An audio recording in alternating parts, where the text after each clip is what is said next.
এই, আপনি কি ডাক্তার? আমার কথাটা শুনুন আগে। দেখেন, আপনার কথা শোনার টাইম আমার নাই। এখন ওকে ডক্টরের কাছে নিয়ে যেতে হবে। মনে হচ্ছে ওর পাটা ভেঙেই গেছে। আমি দেখছি। আই না না না না, আপনি না দেখবেন। আপনি ডাক্তার? জি। আগে বলেননি কেন? আপনি কি আমাকে কথা বলার সুযোগ দিয়েছেন? দেননি তো। আমাকে রিক্সা থেকে নামিয়ে রিক্সাতে চলে আসলেন। আমার ব্যথা লাগে? মেয়ের তেমন কিছু হয়নি। আমার মেয়ে কোথায় পেলেন? এই বাচ্চাটি আপনার মেয়ে না? আমার তো বিয়ে হয়। তাহলে আপনি ওর জন্য এত অস্থির হয়েছেন কেন? ওদের জন্য আমি অস্থির হব না তো কে হবে? আপনি ওর কে হন? টিচার। টিচার মানে টিচার হয়ে স্টুডেন্টদের জন্য আপনার এত দরদ? শিক্ষক যদি দ্বিতীয় বাবা হয় তাহলে শিক্ষিকা তো দ্বিতীয় মাই হবে। মেয়ের জন্য মায়ের দরদ হবে, এটাই তো স্বাভাবিক। আপনি ভিজিট? আমি ভিজিট নেই না। এত টাকা খরচ করে এত পরিশ্রম করে ডক্টর হলেন, আসলে আপনাকে ভিজিট না দেওয়াটা অন্যায় হবে। প্লিজ। সরি, আপনার ভিজিট নিতে পারছি না। আর সরকার তো আমাকে বেতন দেয়, আলহামদুলিল্লাহ সেই বেতনে আমার ভালোভাবেই চলে যায়। মায়ের কথা একটু দাম দিবি নাকি?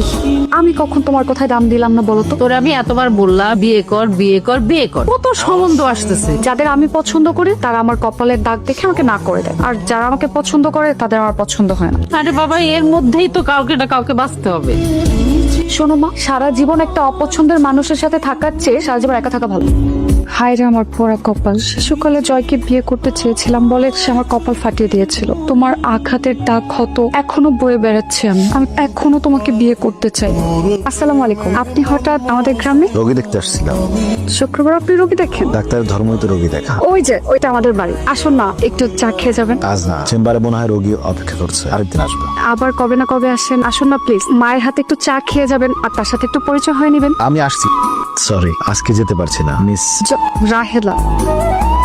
আসতে পারি? পেশেন্ট কোথায়? কেন, পেশেন্ট ছাড়া আসা যায় না বুঝি? আসা যাবে না কেন? কিন্তু আপনি সবসময় তো আপনার স্টুডেন্ট না হলে কোনো অসহায় মানুষকে নিয়ে আসেন, একা তো কখনোই আসেন না। ছোট থেকেই খুব ইচ্ছা ছিল ডক্টর হব। হতে পারি তো কি হয়েছে, অসুস্থ মানুষের সেবা তো করা যায়।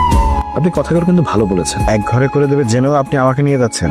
ঝামেলা হবে জানার পরেও আপনি আমাকে নিয়ে যাচ্ছেন। সমস্যা নেই, আমার ধাত্রীবিদের উপর প্রাইমারি ট্রেনিং নিয়ে আছে। আপনি শুধু আমার পাশে থাকবেন আর আমার সাহস যোগাবেন।